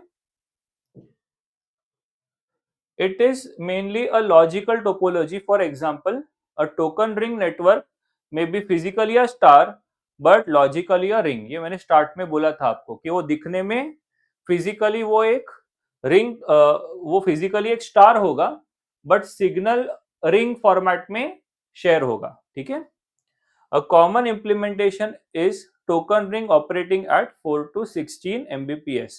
तो ये स्पीड से टोकन रिंग में हम लोग जो टोपोलॉजी है उसको यूज कर सकते हैं। Advantage, performance remain stable even with heavy traffic, heavy traffic रहेगा तो भी स्टेबल रहेगा performance. Data flow is one direction reducing chances of collision, क्योंकि ये एक ही डायरेक्शन में डेटा ट्रांसफर होता है तो सिग्नल को कोलाइड होने का चांसेस कम होता है। And equal access for all users, तो सभी को इक्वल टाइम मिलेगा कम्युनिकेशन के लिए। Disadvantage, costly wiring is required, क्योंकि बहुत सारे कंप्यूटर्स को कनेक्ट करना है एक दूसरे के साथ तो हेवी वायरिंग लगेगा। Adding of and removing of device require shutting down the network, क्योंकि देखो ना सब एक दूसरे से कनेक्टेड है, अगर नए बंदे को ऐड करना है तो सबका कम्युनिकेशन रुक जाएगा। ओके, ट्रबल शूटिंग भी बहुत मुश्किल है। एक्सपेंसिव एडाप्टर्स यूज करते हैं कनेक्ट कनेक्ट करने के लिए, जो डिवाइसेस होते हैं उनको एडाप्टर बोलते हैं, एडाप्टर कार्ड, तो वो थोड़ा एक्सपेंसिव होते हैं। इफ वन डिवाइस और केबल फेल्स, पूरा नेटवर्क खराब। क्योंकि एक कंप्यूटर से दूसरे कंप्यूटर पे है ना स्टूडेंट्स, अगर सपोज एक कंप्यूटर फेल हो गया तो पूरा का पूरा नेटवर्क रुक जाएगा इसकी वजह से। ओके, तो इतना लिया जाता नहीं है। टोकन पासिंग अभी जस्ट सीखा हमने, टोकन पासिंग क्या होता है, token passing uses a frame called as token which circulates around the network having nodes connected in ring topology. A computer that needs to transmit must wait until it receives the token. मेरे को सब कुछ send करना है, पर मैं directly send नहीं कर सकता, मेरे को वेट करना पड़ेगा मेरे चांस के लिए. मेरे चांस का मतलब जब मुझे टोकन मिलेगा तभी मैं सिग्नल ट्रांसफर कर सकता हूं. Okay. When a computer receives a token, it is permitted to transmit. When the computer completes the transmission, it passes the token frame to the next station of token ring network. ठीक है, तो जैसे मेरा काम हो जाएगा मैं वो टोकन दूसरे को दे दूंगा. ठीक है. सो अगर क्वेश्चन आया टोकन रिंग पे तो ये वाला डायग्राम, रिंग टोपोलॉजी वाला ही डायग्राम बना के आ जाना, ये वाला ही बना के आना है. ठीक है. लास्ट है स्टार टोपोलॉजी. तो सबसे ज्यादा यूजफुल ये है, तो अगर कोई पूछेगा कि सबसे बेस्ट टोपोलॉजी कौन सा है तो वो है स्टार टोपोलॉजी. ठीक है. तो इसमें सेंट्रली एक हब होता है. ठीक है. तो व्हाट इज अ हब वो भी देखेंगे, हब क्या है, राउटर क्या है, वो लास्ट कंसेप्ट है इस चैप्टर का. ठीक है. सो हब इज बेसिकली एक तरीके से स्विचिंग डिवाइस है. Switching device. ओके. मतलब वो क्या करता है, सिग्नल यहां से आया ना, उसका वो अलग अलग जगह पे स्विच कर देता है. जैसे कि सपोज कि एक सिग्नल पे एक ट्रैफिक पुलिसमैन है, बराबर, तो वो क्या करता है, यस, किधर रोक के रख रहा है, किधर से सिग्नल, किधर से कार्स को पास होने दे रहा है, राइट. तो ये हब भी एक तरीके से वही काम करता है, स्विचिंग डिवाइस. ठीक है. एक जगह से दूसरे जगह पे सिग्नल्स को पहुंचाता है. ठीक है. So let us see the theory of this. Topology in which all workstation or PC are connected to central hub and the hub routes signal to proper, either routes signal to proper destination is called as star topology. The hub receives signal from a workstation and routes it to the proper destination. Right. तो मैंने बोला जैसा कि यहाँ से signal आएगा, वो देखेगा सिग्नल किधर के लिए है और उसको सपोज वो ये पीसी के लिए, तो यहाँ से वो सिग्नल को इधर रूट कर देगा. ठीक है. Advantage, adding a new work station is easier. एक बहुत इजीली अपन नए नए पीसी कनेक्ट कर सकते हैं. The control is centralised due to use of hub. Hub के वजह से कंट्रोल सेंट्रलाइज्ड है. High performance as no data collision can occur. Less expensive. Easy fault detection, मतलब कहीं पे कुछ एरर हो रहा है या फिर सिग्नल नहीं जा रहा है कहीं पे, तो उसका फॉल्ट डिटेक्ट करना इजी है. And no disruption to the network when connecting or removing the devices. नए डिवाइस को कनेक्ट या डिस्कनेक्ट कर रहे हो तो बाकी लोग को कोई फर्क पड़ेगा नहीं. डिसएडवांटेज, अगर हब फेल हो गया तो पूरा का पूरा फेल हो गया. Hubs are slightly expensive. जो हब बीच में यूज करते हो थोड़े एक्सपेंसिव होते हैं. Note, which network topology is best. अगर एग्जाम में आया कौन सा बेस्ट है तो स्टार टोपोलॉजी, फिर और उसके ऊपर ये पूरा लिख के आना. ठीक है. एडवांटेजेस लिख के आना, उसका डिसएडवांटेज मत लिखना, क्योंकि उन्होंने पूछा बेस्ट कौन सा है, तो एडवांटेज लिख के आने का सिर्फ. ठीक है. Next concept is of Ethernet. Very interesting concept and very important also. So what is an Ethernet. ठीक है. तो ईथरनेट जो टेक्नोलॉजी है, basically it is useful for local area network. जैसे कि आपके कॉलेज के लैब में जो वायर कनेक्शन है, कंप्यूटर कनेक्टेड है एक दूसरे के साथ, they are connected with the help of Ethernet technology. Ethernet एक तरीके का वायर ही समझ लो, बस टोपोलॉजी समझ लो. Ethernet is a local area network technology, okay, with networks traditionally operating within single building. एक बिल्डिंग के अंदर ही का ही जनरल कनेक्शन होता है, उसको ईथरनेट बोलते हैं. Ethernet devices can have a few 100 metre of cable between them. मतलब 100-200 मीटर केबल रहेगा. लेकिन नए टेक्नोलॉजी से हम लोग उसको 10 किलोमीटर तक भी लेके जा सकते हैं. ऐसा नहीं है कि 100-200 मीटर तक ही रहेगा, 10 किलोमीटर तक भी हम नए टेक्नोलॉजी के में उसके थ्रू जा सकते हैं. Ethernet devices are connected to a common shared medium like coaxial cable, optical fiber, etc., that provides the path along which the electronic signal will travel. तो बेसिकली जो मैं बोल रहा हूँ कि बस टोपोलॉजी यूज होता है स्टूडेंट्स इसमें ना, ये बस ये बीच का। तो ये जो बस है ये कोएक्सियल केबल भी हो सकता है या ऑप्टिकल फाइबर भी हो सकता है, ठीक है। Ethernet network transmit data in small unit called as frame. मैंने सिखाया अभी थोड़ी देर पहले, फ्रेम बोलते हैं, राइट। उसमें क्या रहेगा, एक सेंडर और एक रिसीवर एड्रेस होएगा जिसको सोर्स एड्रेस, डेस्टिनेशन एड्रेस भी बोलते हैं। Each frame must contain source address, मतलब कहां से स्टार्ट हुआ है, as well as destination address which identifies the sender and receiver of message. Ethernet network is shown as in the following figure.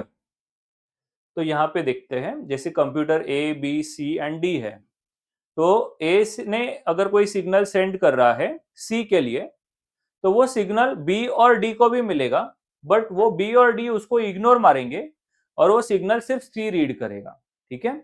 वही लिखा है देखो, in above figure when computer A sends message to computer C, A को C को कुछ भेजना है, ठीक है। Computer B and D will also get the message, वो बी और डी को भी मिलेगा, वो चेक करेंगे उस पे डेस्टिनेशन एड्रेस किसका है। डेस्टिनेशन एड्रेस बी और डी का नहीं है तो उसको वो इग्नोर मार देंगे, और सी का है तो वो सी को ही मिलेगा, सी ही रिसीव करेगा। And check whether the destination address matches to its own address or not, if not it will discard the frame. तो बी और डी क्या करेंगे, वो जो फ्रेम इसने सेंड किया था ए ने, उसको ये दोनों डिस्कार्ड कर देंगे और सिर्फ वो सी को मिलेगा, ओके।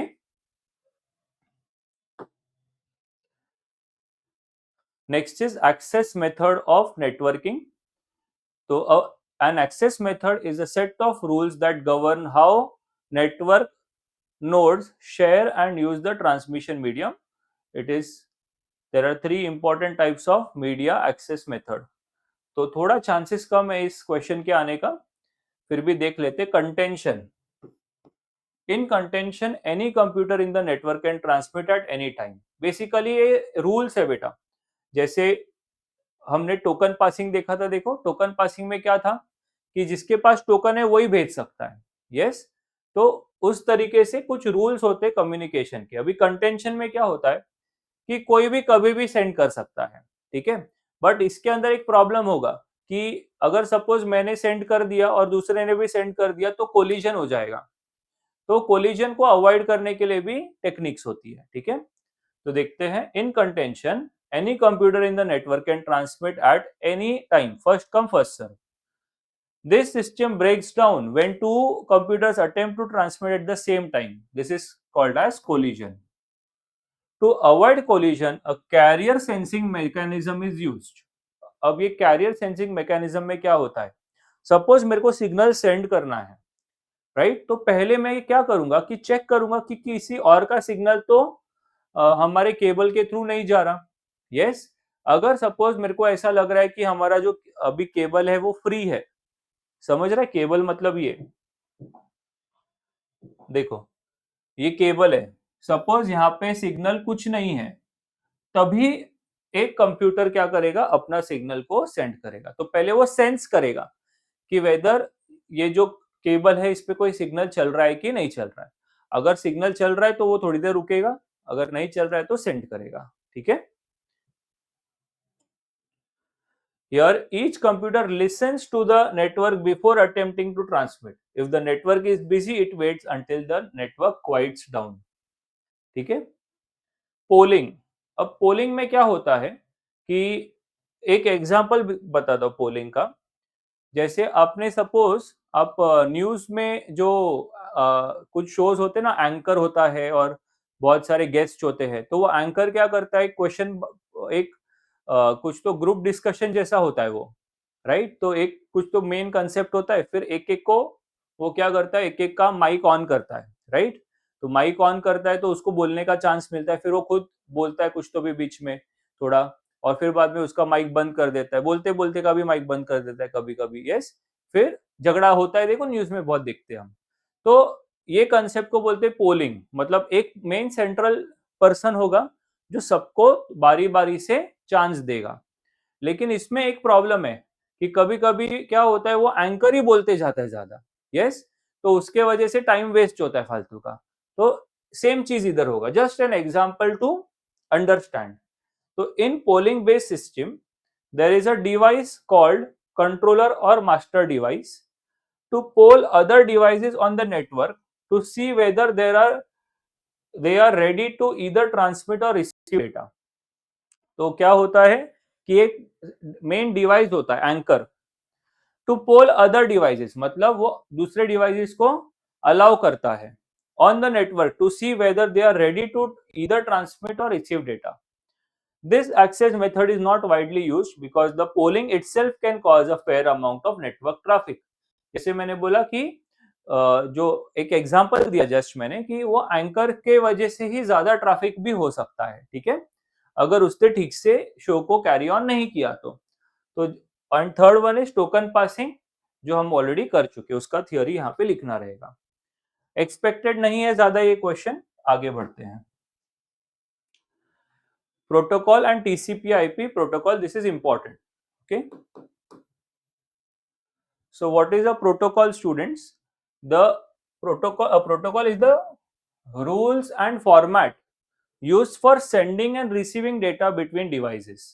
तो जैसे कि मैंने अभी बोला था थोड़ी देर पहले कि प्रोटोकॉल का एक एग्जांपल भी हम लोग ले सकते हैं कि जैसे कोई भी प्राइम मिनिस्टर है, प्रेसिडेंट है, इन सबको एक रूल फॉलो करना होता है, ऑडियंस की तरफ नहीं जाना है एंड ऑल, तो उसको बोलते हैं प्रोटोकॉल, राइट. सबको के लिए रूल्स होता है. वैसे ही यहाँ पे भी क्या होता है, कम्युनिकेशन में एक भी रूल होते हैं कुछ. वो रूल रेगुलेशन क्या है, वो हर एक सिग्नल को फॉलो करना है, हर एक नेटवर्क को फॉलो करना है. That is called as protocol. Okay, the protocol is a rule, is a set of rules and formats used for sending and receiving data between devices. Internet protocols are called TCP/IP, Transmission Control Protocol या Internet Protocol. IP बोलते हैं ना हम, IP address ऐसा, तो उसका मतलब internet protocol होता है. This technology is open and not owned by any single company. तो ये जो टेक्नोलॉजी है TCP/IP, ये कोई कंपनी का नहीं है, ये सबके लिए ओपन फ्रीली अवेलेबल है. ओके, TCP/IP यूजेस 3 एड्रेस, 3 तरीके के एड्रेसेस यूज होते हैं. पहला है हार्डवेयर या फिजिकल एड्रेस, जो अपने कंप्यूटर का एक्चुअल एड्रेस है, हार्डवेयर का, identifies devices at the hardware level. IP address, ये जो हमारा सर्विस प्रोवाइडर है ना, वो अपने कंप्यूटर को एक नाम देता है, अपने कंप्यूटर को एक नंबर देता है स्टूडेंट्स, ठीक है. तो अ यूनिक लॉजिकल एड्रेस, ऐसे डॉट बीच बीच में डॉट्स रहते हैं उसमें, 1223.144.131.21, ठीक है. तो ये अलग अलग, ये मेन नेटवर्क का, ये सब नेटवर्क का, ठीक है. तो इस तरीके से ये आईडीज होता है. लास्ट में जाके ये अपना आईडी रहेगा, बाजू वाले का सपोज 21 का 22 रहेगा, ऊपर दूसरे ऊपर कोई फ्लोर वाले का 25 होगा ऐसा, पर ये 3 शायद सबका पूरे बिल्डिंग में सेम होगा. Assigned by the network administrator, तो जो नेटवर्क एडमिनिस्ट्रेटर है वो अपने कंप्यूटर को ये आईडी दे रहा है. ये कौन दे रहा है, फिजिकल एड्रेस, ये जो कंप्यूटर है उसी का रहता है, जो मैन्युफैक्चर ऑफ द कंप्यूटर है वो ये फिजिकल एड्रेस देगा, ये अपना इंटरनेट प्रोवाइडर देगा. और logical name, a human friendly name that is easier to remember than an IP address. तो ये जो रहेगा, ये आईपी एड्रेस याद रखने के लिए मुश्किल है, तो एक नॉर्मल कुछ तो नाम भी अपने नेटवर्क को दिया जा सकता है, ठीक है. Might be our name, surname, वो दिया जा सकता है, ठीक है. नेक्स्ट इज मॉडम, ये भी 11th स्टैंडर्ड का कंसेप्ट है. Modem is modulator, demodulator, very important, ये आ सकता है 12th में. तो स्टूडेंट्स, मॉडम का यूज क्या है, तो ट्रेडिशनली क्या था, मैं 20 साल पहले की बात कर रहा हूं, तो हम लोग के जो तभी टेलीफोन नेटवर्क बहुत थे, लैंडलाइन जो बोलते थे, एमटीएनएल. ओके, तो जब ये इंटरनेट का कंसेप्ट नया नया आया था, ठीक है, रेवोल्यूशन आया था इंटरनेट का, सबसे पहले बार जब घर पे इंटरनेट आया, मैं तभी की बात कर रहा हूँ, ठीक है. तो उस वक्त पे क्या था कि एक बड़ा चैलेंज था कि नया वायरिंग बिछाना था. तो इतना नया वायरिंग वापस, मतलब जिसको भी इंटरनेट चाहिए तो नया वायर लगाओ, और वो वायर्स वगैरह का एक्सपेंसेस भी बहुत ज्यादा था. तो एक इजी कंसेप्ट आया था कि क्यों ना टेलीफोन वायर, टेलीफोन वायर जो है, फॉर एग्जांपल ये अपना टेलीफोन वायर है, इसी के थ्रू हम इंटरनेट को भी भेज सके, क्योंकि ये तो सबके घर पे था टेलीफोन वायर। तो वही वायर को यूज करके अगर हम इंटरनेट उसके थ्रू सेंड कर सकेंगे तो कितना अच्छा होगा। लेकिन यहाँ एक बड़ा चैलेंज था। चैलेंज ये था कि जो टेलीफोन सिग्नल्स है ना स्टूडेंट्स, ये एनालॉग थे। एनालॉग मतलब ये ऐसा, ओके। और ये जो इंटरनेट है, ये तो आपको सबको मालूम है, it is digital. Digital ones and zeros, yes. तो इसको एनालॉग को डिजिटल और डिजिटल को एनालॉग करने के लिए, क्योंकि जो वायर है ना, इसके थ्रू सिर्फ एनालॉग सिग्नल ही पास हो सकते थे, तो ऑफ कोर्स फिर हमको यहाँ पे क्या लगाना पड़ेगा कंप्यूटर के लिए, यस। कंप्यूटर के लिए क्या लगाना पड़ेगा, इस इधर से जो सिग्नल आ रहा है एनालॉग है, उसको यहाँ पे डिजिटल करना पड़ेगा, और यहां से जो सिग्नल जा रहा है डिजिटल, उसको टेलीफोन नेटवर्क पे डालने के लिए एनालॉग करना पड़ेगा। सिंपल। तो ये जो डिवाइस है इसको बोलते हैं मॉडेम। आ रहा है समझ में? तो मॉडेम एक तरीके से क्या है, आने वाले सिग्नल को, एनालॉग सिग्नल को डिजिटल में कन्वर्ट करके कंप्यूटर को दे देता था, और कंप्यूटर से जो जाने वाला सिग्नल है जो डिजिटल था, उसको एनालॉग में कन्वर्ट करके टेलीफोन वायर पे डाल देते थे। ठीक है। तो this was the concept of modem. तो देखो फॉर एग्जांपल ये कंप्यूटर है, यहाँ से जो सिग्नल जा रहा है सीधे डिजिटल, वो मॉड्यूलेशन बोला है, मॉड्यूलेट हुआ, एनालॉग में कन्वर्ट हो गया, चले गया नेटवर्क पे। और कोई एनालॉग सिग्नल आ रहा है, वो डीमॉड्यूलेट हुआ और डिजिटल में कन्वर्ट हो गया। अभी दूसरे साइड पे कोई दूसरा कंप्यूटर का भी अपने एक कंप्यूटर से दूसरे कंप्यूटर पे सिग्नल जा रहा है, ऐसा दिखाया हुआ है। ठीक है, रीड करते हैं इस कंसेप्ट को। कंप्यूटर्स स्टोर डेटा इन डिजिटल फॉर्म, बराबर है, कंप्यूटर में तो डिजिटल रहता है, while telephone lines carry analog signals. To connect the computer to the internet through a telephone line, digital data must be converted to analog before transmission. Converting digital signal to analog is called modulation, and changing them back is called as demodulation. A modem means modulator, demodulator, perform both these tasks. It allows a computer to connect to the internet by converting the digital data to analog and vice versa. Advantage: enable higher speed of transmission over analog lines and reduces noise and distortion during data transfer. तो majorly जो analogue wires थे उस पे digital data को send करने के ये काम में आता था। ओके, तो दो टाइप के मॉडेम्स हैं, अगर एग्जाम में पूछा तो ही लिखना है, नहीं तो आप ऐसे लिख के आ सकते हो, there are two types of modem, asynchronous and synchronous. अगर पूछा डिटेल तो ही लिखना है ये, ठीक है, नहीं तो डायग्राम और प्रीवियस स्लाइड से 4 मार्क मिल जाएगा। Okay, in asynchronous modem, data is sent in small unit without using a common clock. तो छोटे यूनिट्स के अंदर डेटा को सेंड करते थे और कोई क्लॉक वगैरह की जरूरत नहीं थी। क्लॉक सिग्नल मतलब सिंक्रोनाइज तरीके से नहीं जा रहा है, एसिंक्रोनस मींस रैंडमली जा रहा है छोटे छोटे data. Each message starts with a start bit and ends with a stop bit, मतलब जो भी मैसेज है उस पे स्टार्ट में हेलो और एंड में बाय। एक एग्जांपल ले रहा हूँ, तो एक सपोज सिग्नल हमने सेंड किया, स्टार्ट में हेलो है, एंड में बाय है, तो मालूम पड़ जाएगा कि ये एक सिग्नल सेंड हो गया। ठीक है, तो ऐसे छोटे छोटे सिग्नल को सेंड करने के लिए ये एसिंक्रोनस मॉडेम होता है। It is simple, low cost and mainly used for PC to PC or character data communication. Synchronous में क्या होता है कि लॉन्ग डेटा सेंड करना है, ये ज्यादा डेटा सेंड करना है, तो क्लॉक सिग्नल के बेसिस पे होना चाहिए, राइट। रैंडमली नहीं भेज सकते, हर सपोज हर एक सेकंड पे एक डेटा को भेज रहे फटाफट फटाफट, तो उसको बोलते हैं synchronous modem. In synchronous modem, the data is sent as a continuous stream with the help of a common clock and a sync signal. Sync means synchronizing signal. It supports higher speed and can transmit large block of different types of data efficiently. तो ज्यादा data transfer करने के लिए synchronous modems use में आते हैं। Okay, and last concept चल रहा है अभी ये टॉपिक का, which is there are three concept, hub, repeater and routers. ये तीनों फिजिकल डिवाइसेस है। राउटर तो आपने देखा है ना, घर पे राउटर रहता है, वैसे ही ये डिवाइसेस है। ठीक है, तो पहले हब, हब देख चुके हैं हम लोग, ये सेंटर में रहता है और बाकी सब पीसीस कनेक्टेड रहते हैं, इसको स्टूडेंट याद है। और इसका मेन काम क्या है, स्विच करना, इधर से सिग्नल को दूसरे जगह पे रूट करके लेना, स्विच करके लेना। तो a hub in a network device used mainly in star topology to connect multiple cables to a single point without soldering. Soldering मतलब actual connection. Yes, वो गरम हीट सोल्डरिंग मशीन होती है, उससे वायर को एक्चुअल कनेक्ट कर देते हैं। वैसा भी वो सोल्डरिंग नहीं किया है, खाली plug and play. Yes, plug मालूम है ना आप लोग को, ऐसा प्लग कर सकते हैं, उसको निकाल सकते हैं, राइट।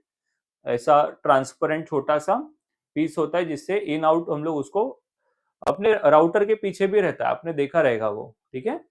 तो उसको सोल्डर करने की जरूरत नहीं होती। It manages cabling and sends signal to all connected devices. There are three types of hub: active hub, passive and switching hub. Active hub क्या करता है, सिग्नल रिसीव करता है। देखो सपोज ये एक्टिव हब है, तो सिग्नल को रिसीव करेगा, साथ में एम्पलीफाई भी करेगा, थोड़ा उसका सिग्नल भी बूस्ट करेगा, और फिर वो रीट्रांसमिट टू ऑल पोर्ट्स, तो दूसरे जगह पे उसको सेंड कर देगा। पैसिव क्या करेगा, only splits and forward the signal without amplification, मतलब सिग्नल आएगा तो उसको एम्पलीफाई किए बिना शेयर सेंड कर देगा। स्विचिंग हब क्या करेगा, quickly route signal between specific ports and can work like a basic router. तो ये क्या करेगा कि स्विच करेगा सिग्नल को, इधर से सिग्नल आ रहा है, उसका एड्रेस देखेगा।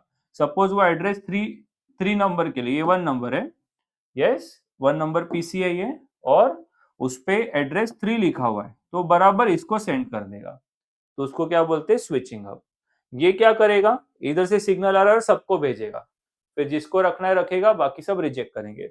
लेकिन स्विचिंग हब ऐसा नहीं करेगा। स्विचिंग हब क्या करेगा, एड्रेस जिसका है उसी को वो भेजेगा, तो उसके वजह से नेटवर्क में ट्रैफिक कम हो जाएगा ना। ओके, तो ये 3 टाइप के हब्स है। नेक्स्ट इज रिपीटर, हमने देखा है स्टूडेंट। तो रिपीटर क्या करता है, suppose that this is a repeater, तो वो सिग्नल को पहले रिसीव करेगा, तो रिपीटर के अंदर 3 पार्ट होता है। Yes, suppose that this is a repeater, तो रिपीटर में 3 पार्ट क्या होते हैं, एक होता है रिसीवर जो सिग्नल को रिसीव करेगा, एक होता है एम्पलीफायर जो सिग्नल को एम्पलीफाई करेगा, और एक होता है ट्रांसमीटर जो सिग्नल को वापस ट्रांसमिट करेगा। ठीक है, so a repeater is used to extend the range of network by reshaping and amplifying weak signal from one segment to another. It is commonly used in Ethernet network to connect different floors or section of a building. एक building के अंदर भी बीच बीच में repeater लगाना पड़ता है ताकि signal boost हो जाए। ठीक है, एक तरीके से सिग्नल बूस्टर भी आप बोल सकते हो इसको। A maximum of 2 repeater can be used between two workstation for reliable communication. अब सपोज ये पीसी है, ये दूसरा पीसी है, तो इसके बीच में 2 रिपीटर ही यूज कर सकते हैं। आ रहा है समझ में, ये 2 रिपीटर यूज किया हुआ है, उससे ज्यादा यूज करेंगे तो सिग्नल्स इतना ठीक से नहीं जाएगा। Main drawback is that repeater also amplify the noise along with the signal and requires a proper power supply. Separate power supply तो लगेगा ना, इसको इसको पावर सप्लाई तो देना पड़ेगा। साथ ही में उसको क्या होगा कि वो सिग्नल के साथ साथ नॉइस को भी एम्पलीफाई कर देता है, तो वो थोड़ा सा इसका एक ड्रॉबैक है। मॉडर्न रिपीटर्स नहीं करते, पुराने रिपीटर्स थोड़ा ऐसा करते थे। And the last question of this chapter is routers. As the name suggest, router मतलब ये वर्ड रूट से आया स्टूडेंट्स। राउटर का मतलब होता है कि रास्ता दिखाना, दिशा दिखाना। ओके, जैसे एक सिग्नल है, वो सिग्नल को का डेस्टिनेशन एड्रेस के बेसिस पे उसको रूट देना। Okay, that is called as a router. तो देखो, a router is a network device used to connect 2 or more LANs even if they are of different technology, they are using different technology, like suppose एक Ethernet है और एक token ring है, तो ऐसे 2 लैन को कनेक्ट करने के भी काम में आता है।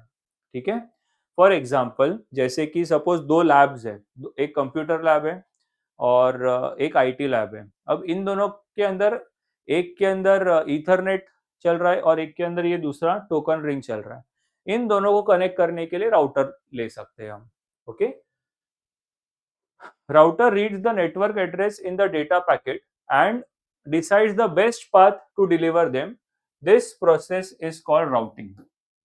जैसे for example Google map, suppose यहाँ से आपको फॉर एग्जांपल सीएसटी जाना है, तो गूगल मैप क्या करता है, देर आर डिफरेंट वे में डिफरेंट रूट्स, 3-4 रास्ते हो सकते हैं सीएसटी जाने के लिए, लेकिन सबसे बेस्ट रूट वो दिखाएगा गूगल मैप जिसमें कम समय में पहुंच जाएंगे, उसको बोलते हैं राउटिंग। तो इधर भी क्या होता है, जो भी अपना पैकेट पैकेट मैंने बोला कि डेटा पैकेट मतलब डेटा ही होता है, इधर पैकेट यूज किया ना, डेटा पैकेट मतलब वो फ्रेम डेटा मैंने बोला था। तो उसको अगर सिग्नल, इन शॉर्ट वो सिग्नल ही है, तो सिग्नल को अगर हमको एक जगह से दूसरे जगह पे भेजने के लिए सबसे अच्छा रास्ता क्या है कि कम समय में वो प्रॉपरली सेफली पहुंच जाए, उसको बोलते हैं राउटिंग। ठीक है, router are intelligent devices that use algorithm to select the most efficient route for sending data. तो एक अल्गोरिथम यूज करते हैं जिसके मदद से मालूम पड़ेगा कि सबसे अच्छा कौन सा रास्ते से उसको भेजना चाहिए, वायर कौन से वायर्स के थ्रू, कौन से रूट के थ्रू भेजना चाहिए। They can divide large busy LANs into small segments for better performance. Routers are also used to connect LAN to a wide area network. मतलब वाइड एरिया नेटवर्क को भी connect करने के लिए लैन और वैन को कनेक्ट करने के लिए भी राउटर्स यूज करते हैं। दो टाइप के राउटर्स होते हैं, static routers and dynamic routers. Paths must be manually specified. तो स्टैटिक राउटर के लिए हमको मैनुअली बताना पड़ेगा कि अगर ए से कुछ सेंड हो रहा है डी तक तो ये रास्ते से ही जाना है। तो अगर हम मैनुअली बता रहे हैं तो वो है स्टैटिक राउटर। एंड अगर वो खुद से कर रहा है, अल्गोरिथम लगा के खुद से पाथ डिसाइड कर रहा है, can automatically determine the best path during using routing algorithms, तो उसको हम बोलते हैं डायनामिक राउटर्स। ठीक है, सो काफी थियोरी है ये टॉपिक के अंदर स्टूडेंट्स, एंड आई होप आपको समझ में आया रहेगा। ये टॉपिक इंपॉर्टेंट है, स्कोरिंग टॉपिक है, थोड़ा पेशेंटली देखोगे, थोड़ा लिख के करोगे तो हो जाएगा। ठीक है, चलो बाय बाय।